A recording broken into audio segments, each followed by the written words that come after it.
Well, that was something. I don't know where to begin. I think this might be one of the worst European finals we've seen in a very long time. Talk about a lot about Champions League finals getting kind of boring now. Like the Liverpool Spurs game was boring. Champions League against Dortmund was also a bit boring. But this game was not good. There was not an ounce of good football being played between these two teams, which honestly you kind of expect because these are the teams that finished 17 and 16 in the Premier this season. So I don't really think you expect a lot of good football from them. But for me, because this was such a high stakes game, this is a game that could make or break your season. It's a European trophy for Spurs. It could be their first trophy in 19 years. For United, it will save their season. It will save their reputation. It will have Champions League football next season. For me, with a game with so much stakes going on, with so much on in this game, I would expect that game to be a bit interesting in terms of scoring goals or trying to win games. It wasn't even interesting in that. It was just a very bad football played throughout 90 minutes. Even the goal from Brendan Johnson very much described what this game was. A horrible game with not much entertainment. It was not good enough.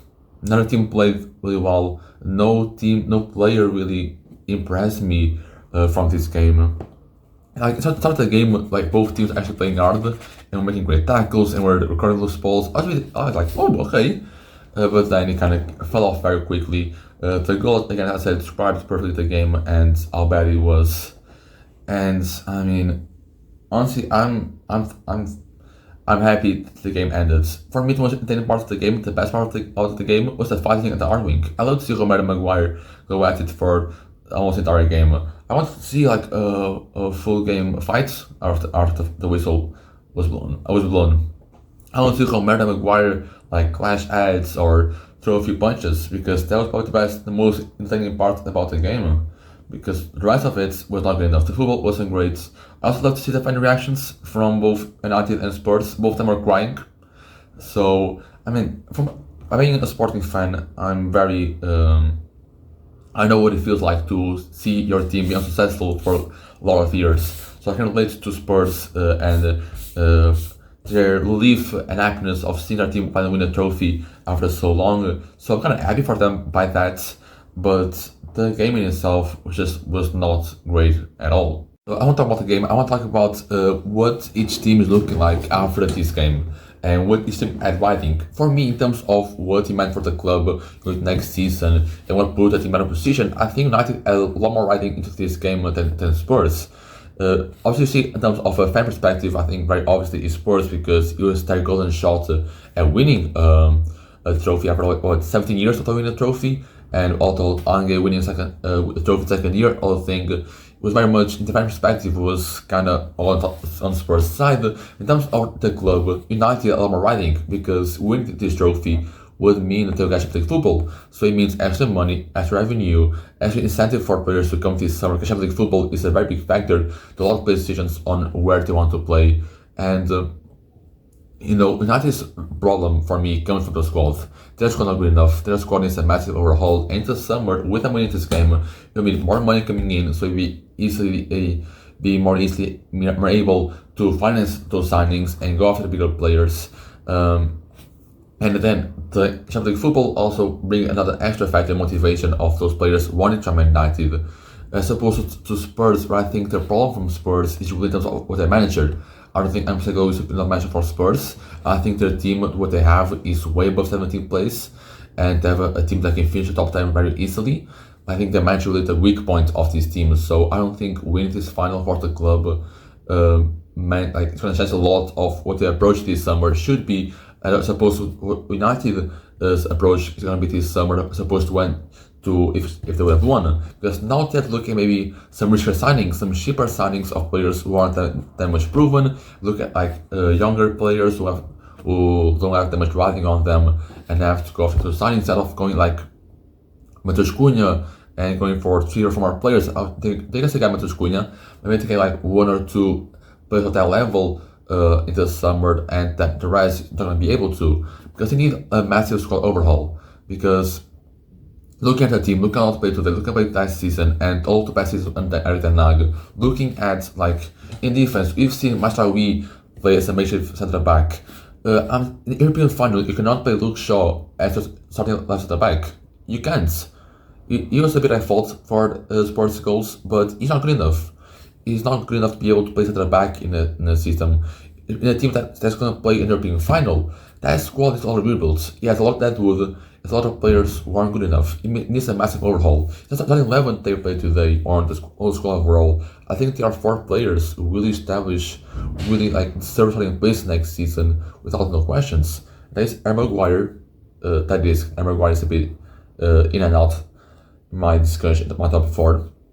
Should be Lenny Yordle, Bruno, and Amad Diallo. Those are the 4 guys that I think are undisputed at 11 next season. But the rest of the 7 players, they're all very much in risk of losing their spots. This team is not good enough. And again, winning this trophy, not just winning this trophy like by itself, but the prizes that come with it will make a big difference for United this summer, as opposed to what I think Spurs will do, which Cyprus take a glow, whether or not to win the trophy, whether or not he will follow the thing about Ange winning a second trophy in a trophy in second season. I think this will fire Ange, because looking at their squad, they have Pedro Porro, Odoga as fullbacks, Romero, Van de Ven, Vicario is also a pretty good goalkeeper, Solanke, Madsen is a good player, Kulusevski, Brendan Johnson. They have a good squad. Also, I think injuries were maybe the second worst thing of Spurs season. I think that really affected them a lot, and really a big reason why they're 17th. Not why they weren't successful this season, but a big reason why they were low at 17th. So obviously you had that going for them. I still think Ange is good enough to be managing this Spurs team. I think with a good manager, they will be in the top 10 easily.